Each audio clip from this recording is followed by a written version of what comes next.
gives you just flat mischance, 70%, and it's so needed against these heroes. Like, OD relies pretty heavily upon that Arcane Orb. He can do a lot via the Arcane, or Sanity's Eclipse, obviously, but dropping his items as well. Oh, God. What a guy. Forehead indeed.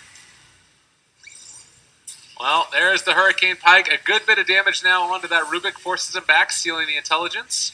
That's -8 for him, +12 for the OD. Jenkins destroys the Rubik. He is gone, forced to buy back. Now Juggernaut in trouble as well. He ends up falling. The stun going to connect now onto that Abaddon. They are going to try and turn it against him, see if they can force out the ulti. It is there now, although they can probably bring him down off the back of it. Charge through onto Atlas, and now the damage coming in. Sanity's Eclipse still held for the moment. Omni Slash there onto one, but it ends up getting disabled as they've already used that split. There it is, GG getting called, as Team Red are going to advance to the second day. Good luck tomorrow, guys. Good luck against Ritsu, because that is going to be one of the stacks that they have to face off against. And that is going to do it for the NA action. We're going to now be hopping into the Chinese Dota, and there's a chance, just a chance, that I might even be able to have some buddies joining me as well. Let's see.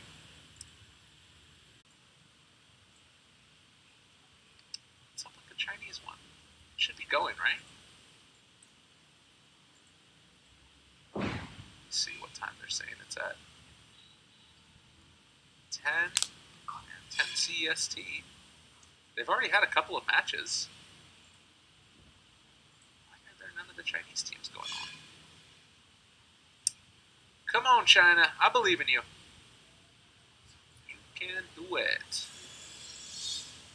This one's just the best of one. EHOME won their first game against To Be or Not To Be. There's CDUC Chase versus PGC. Haven't seen that one up here either. Oh my god, there's so many more.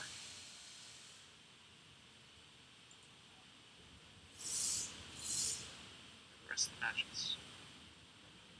That is quite a name, my god. Rain, W, Vegas, Horizon.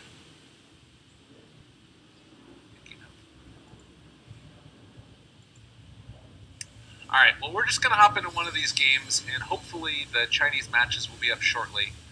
That is sort of one of the problems, is that the open qualifiers for China have been pretty strictly regulated as to where it is that they start, whereas with the Face It one, they just go immediately one after the other, but there's wait time in between the matches.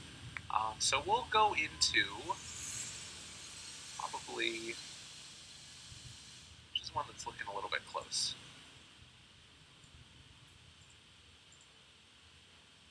Los Rehasados de Julicia versus Dyer. That's what we're doing, guys. We're making it happen.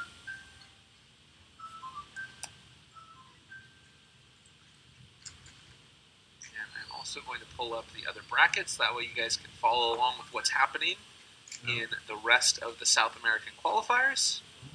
Number 2. We've already had 4 teams that have moved on from it. I don't believe anybody is casting this one. So while I look it up, I'm going to switch over to a directed camera, just so that way I can get the proper info about what's happening in this.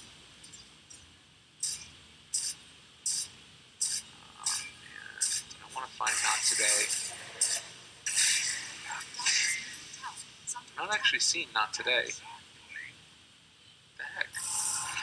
Alright, well in any case, they're in the round of 64. So this should be the final rounds for today that are going on right now. And here are the brackets. There's another bracket for South American number 2 and more info about it if you guys want right here as well.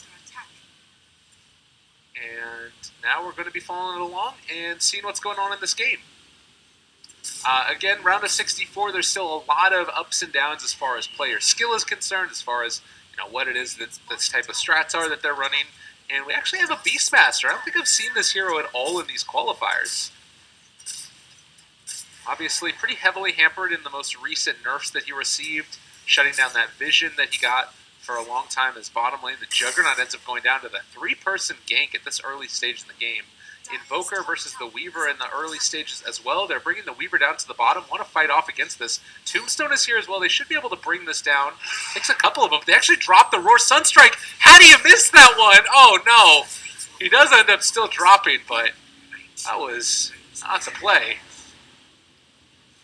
And as we're looking for more here, the Whirling Axes, a lot of damage onto the PA who went for the Armlet Hood. Not something you end up seeing all that often either. We got Tread Slardar in the mid lane, Invoker. Let's see if we can learn anything else about these players. They have 31 commends. Not seeing a whole lot. He's a South American Division 7 champion step. It looks like this is, alright, he's 5K, 6K, Twitch.tv, Zika Guario. And the PA did end up going down. Mid lane, a chance at a kill now. On to that Invoker. He's taking the damage over time. They end up finding him. Nicely played there. Yeah, and he just ends up going down. Again, the call onto this Jug. They pull him back in. Is able to get the kill with the Omni Slash. And maybe going to be able to take a little bit more. Juggernaut knows no bounds. But is he going to be able to get out of here? It looks like, at least for now, they're going to be able to run him down. Doubt going to chase as well. They glimpse him back in. Is able to Blade Fury away. That secures his retreat. So, the Healing Ward as well as the Shrine, more than enough to keep that Juggernaut alive. You can take a look at the net worth right now. Around 2,000 in the favor of LRJ. While Miss PA herself will be farming next into a Vanguard, it appears.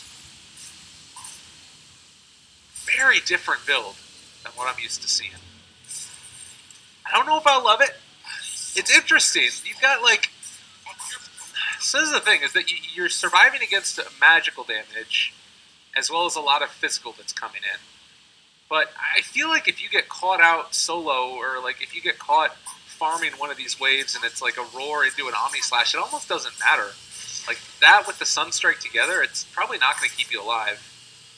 I don't know, maybe it's good.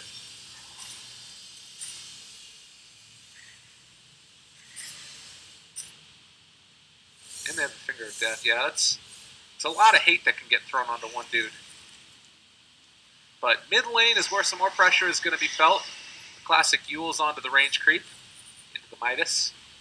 And now trying to take down this tower. Tombstone is down. 4 heroes in the mid lane. They have the Blink Dagger. They have the call. Only connects onto one, but it's a pretty good one to take there in the Beastmaster. He's not going to end up dropping. They have the Meatball to turn it back around. The Earth Spike as well. That's already going to be one dead, but the big crush, the follow-up, the Tornado, just barely able to connect with the very low points in Wex, but they're all controlled by this Disruptor, and it might not be enough to actually take down the rest of the Radiant.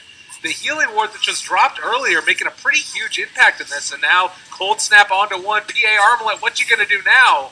It's going to die. And with the buyback from Axe, is that going to be enough to keep them up? They end up finding one, but actually just barely able to take down that Juggernaut. A much-needed kill. They get the lift up, though. Sunstrike is going to be another kill. Doubt drops. And 15-14. That'll never stop it.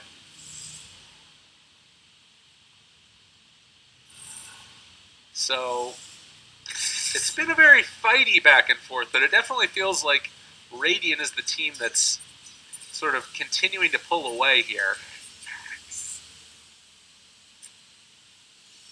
As Kaldar going to try and ward up to the most that he can. We've got the Axe Slardar combination, who might run into a poor little Witch Doctor here. Do they have vision on him? Into his Axe, they spot out that the Beastmaster's over here, going to pick up the rune. Is going to run by him, jump in, gets the call, doing the damage, Battle Hunger as well. Slardar not quite there to follow up, but they do get the crush, they get the dunk. Now Lion, very much in no man's land. Did they guess right? Doesn't matter, he just walks back into a blink. A little bit awkward. You have the rest of the Radiant that's coming in as well. They want to try and take that fight. Couldn't get into range. And the whole time this is happening, you've got the Weaver up in the top lane, pushing out the waves. Slardar, you need to back up right now.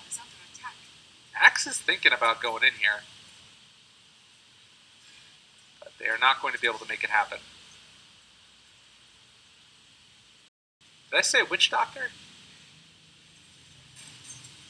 Definitely meant Weaver. It's been a long day, folks. We're doing it. That was definitely not a Witch Doctor.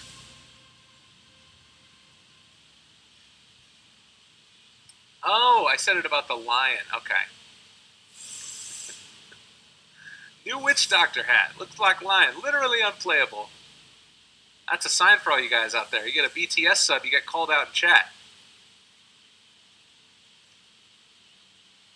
I'm going to go the full sellout. This monster tastes delicious. Yummy. Voice. KS Discord. I am Paravano.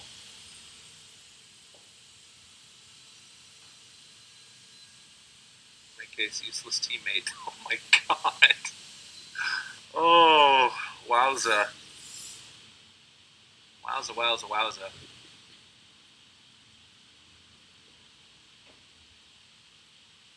I think that there's something to be said for flaming your teammates if you know them pretty well. It's good. It's good fun. It helps to build like a little bit of team camaraderie, things like that. Absolutely, Key Rock 442. Yeah, that's good. So top lane, Beastmaster again has his Necro books. Is going to be trying to set up on this Weaver. If they come out of this at the right time, Lion, oh, all right, gets the Hex. There's the Respect to follow. Maybe stacking up the stuns a little bit too much. Roar. Necro books drop now after he kills the creeps, and they get that kill. Was that a Lion right click that ended up finishing him off? I mean, the Lion gain his Blink Dagger at this decent time is really going to be a problem for them.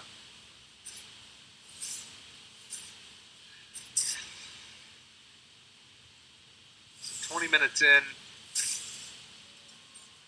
Blade Mail still close to there for the Axe.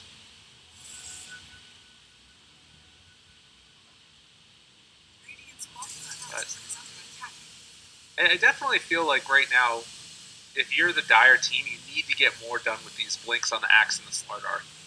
Like, this is when your draft hits a really hard timing. You can sort of a little bit move around in a team fight with the Weaver if there's a lot of chaos happening. Like, it's hard to 5-man, obviously, against an Undying, but it feels like it could be the play.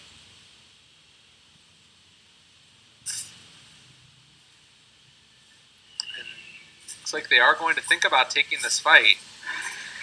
EA jumps on top of the Beastmaster, doing literally nothing. The Omni Slash and the Sunstrike finds the kill. The 3-person crush might be the turnaround they need, but there's no follow-up. There's just nothing there.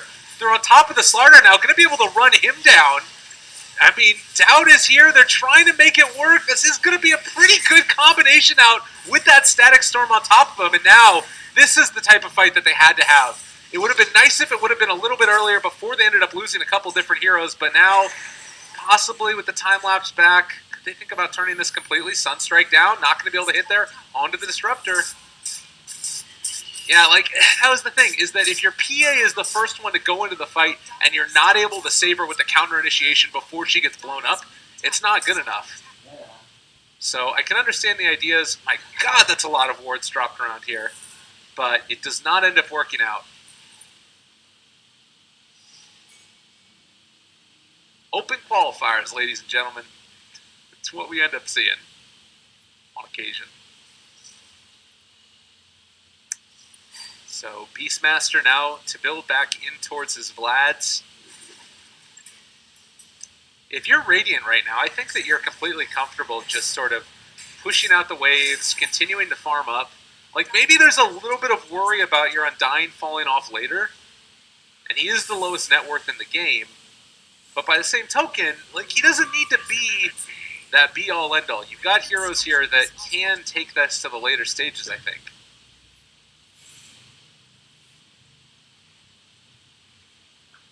And I think that it's again one of those things to note where it's not necessarily bad that PA is the one that's starting the fight, But if you're not there with the axe, if you're not there with the Slarder to get the counter initiation, and most importantly, if the Weaver is not there also picking off the supports, your team fight is just not working. And in the meantime, we're in towards Roshan. We've got Alacrity on the Jug. Healing Ward down as well. The smoke play is coming in. They break it now. The Undying is invis, but they're there on top of the Lion. He gets soul ripped up, is still surviving, but not long. And now the Tornado ends up connecting only onto one. EMP might end up connecting onto two. That's not much mana for the Slardar. He has enough for the Crush still if he wants to go into it. The call, the damage, it's too real. Can they bring it down, though? The Meatball only ends up connecting onto one, really. And, well, that's going to be the Aegis down already. This is going to be the Juggernaut coming back in just a second. Lion also respawning. Can they get here in time, though? I don't think it's going to happen. The Omni Slash is there. Sunstrike, there's the blink out. Barely able to escape from that one, while the Sheep Stick, rather hexed up Bug, Mr. Weaver himself, is going to be running out and away. So it ends up not being that terrible for the Dire in the least bit. That being said, the Force Staff and blink away before the Lion can get on top of them. A bit of a misplay on that one. But yeah, they end up taking that. That's like way better. You get the Disruptor ulti down onto several, you're baiting it out at the start of the fight a little bit, and then end up being able to take it. I think part of it also is Lion being gone at the start. So, yeah, it was good. It was good. The Yule Scepter definitely shouldn't have been used. Sunstrike and Crush. That's going to be a dead Lion. And trying to find the angle with the Roar. I really like the way that the Dire have been playing this over the past couple of minutes.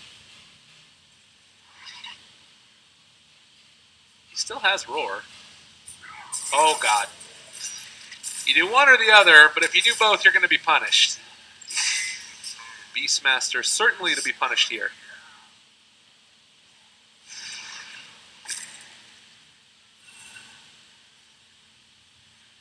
So Radiant, in spite of the nice play that we've been seeing from the Dire, are still very much in the lead, and you can see it's been, well, about a 5,000 net worth lead and maybe right around 2,000 experience. Kaldar himself. God, they'd love to be able to set up something here on this Invoker, but he can just Ghost Walk away, and he's getting to the really scary point. I mean, already has the 4 points in Quas, so his Tornado lift is going to be at a decent timing. He's going to have a nice slow from Cold Snap as well as Ice Walls, and then he also gets that nice range out of the Tornado and the distance on the Meatballs. So the team fight is there.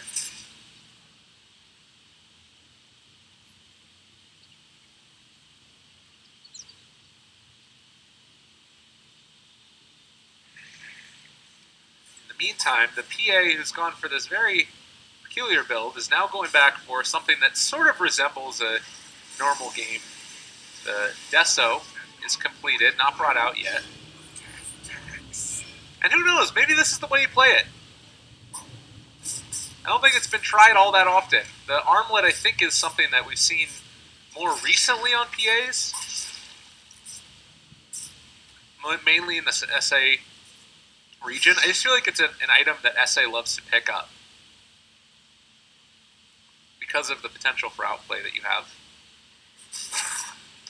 Blink Hex, Earth Spike, Finger of Death, maybe a little bit of the stacking the stuns, Roar to follow. My God, that is so much hate for the Slardar. And to top it all off, they also pull back in. There's going to be a glimpse back into the, well, Static Storm, but the Omni Slash is already out and it doesn't end up working. So Glimpse, Static Storm, all used. They're in trouble. They're on top of them all. This is going to end up being a dead PA. And, well, Axe stuck in the trees off to the side. That was a terrible fight. And 4 end up going down. Completely whiffed on those. And I think just Jug being able to get off that Omni Slash in time ended up making all the difference in the world. And also the fact that they used all of those spells on the Slardar and then just got into position to get taken down afterwards. I don't know. Or excuse me, flip that around. Flip the script. They took the Slardar out of the fight and like they still weren't able to get the initiation from the Axe. That's the way that I meant to say that.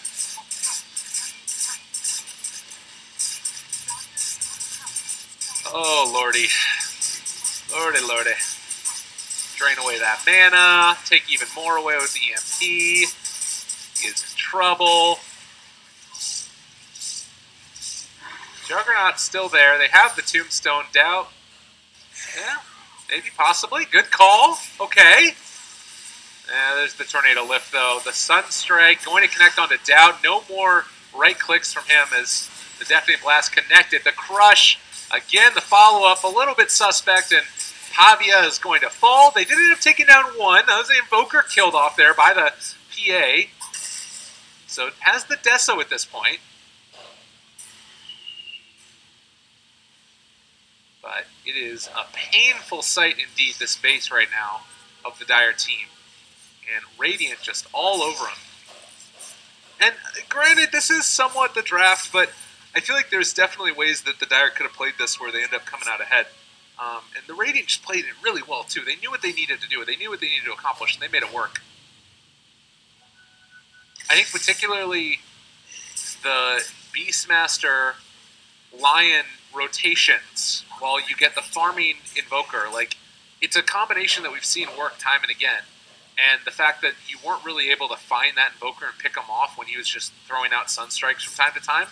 I mean, we basically didn't see or have the camera on Invoker throughout most of the game, and he was still able to get involved, still able to find kills, and then eventually came to the fights with almost maxed out Quas, or Wex. So as far as like the way that they moved around the map and made decisions, I think that Radiant knew what they wanted to do the whole time. Or Witch Doctor never used Death Ward all game. Yeah, I know, I can't believe it. Scrubbalicious, to say the very least. Juggernaut, Scotty completed, as well as the casual Eagle Song. He is just going to be hitting like a champ right now. Not to mention Alacrity leveled out on top of it. Can somehow, some way, the Wombo of the combo of the Dire team pull it back for him. They got Vision right there. The Hawk, the Blink Hex, timing it out a little bit better this time. Finger of Death as well. He's gone. They still have Disruptor here, and Slardar, yeah, you need to get the heck out of Dodge. They might be able to find one. Oh, Disruptor, this is not the play. Oh, they don't want to end up overextending. You have the Weaver still in the area. Is not to be trifled with. Yeah, they're going to back out.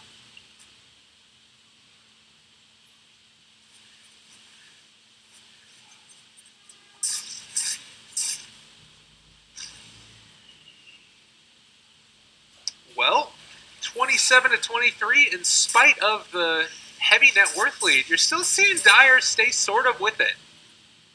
Like, it's certainly not going great, but it could be going a hell of a lot worse for them. Maybe not. They have one tower taken. I mean, in terms of like their ability to take fights, I guess I should say.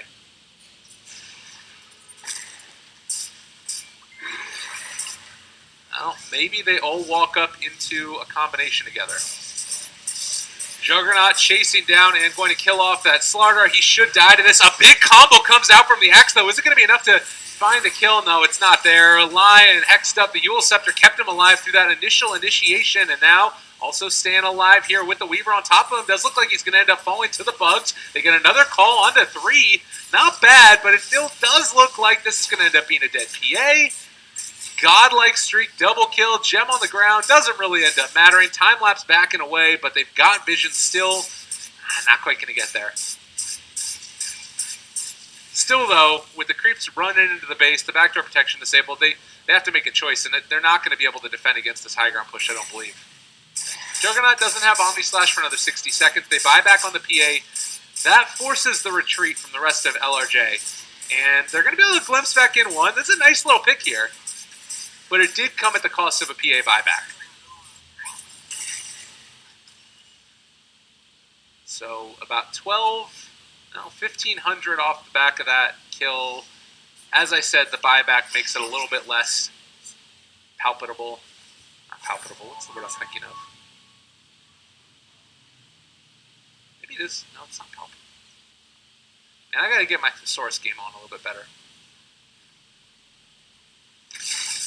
Again, I hope you guys have been enjoying the qualifiers. It's been a little bit more casual of an approach considering the day number 1 of the qualifiers number 2. Apologize if anybody was looking here for the most ultimate of high-level analysis, but having fun. Regionals are obviously a different story as well.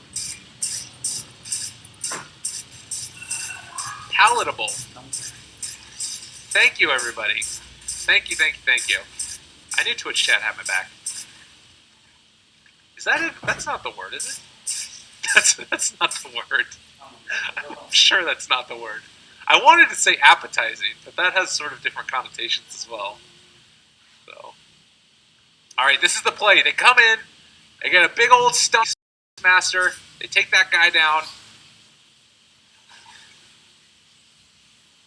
Hey, they break the smoke. There he is. Easy peasy. Find the kill. If they don't take him down here, all right, yeah, he's gone. That like had to happen. If they don't find that kill, I mean, even if they do find that kill, it's not as if this is going to change the dynamic of the game. You still don't quite have BKB yet up on PA. I would not hate it if she sold her armlet to buy a BKB at this point. I think, actually, it'd probably still be pretty garbage, but that's going to be a dead disruptor, Sunstrike. They find the kill.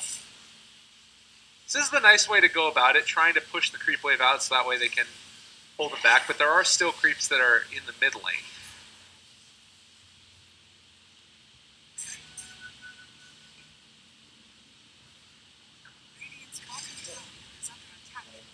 Gem as well there for Mr. Undyne. Yeah, they've been able to push this back. Look at it.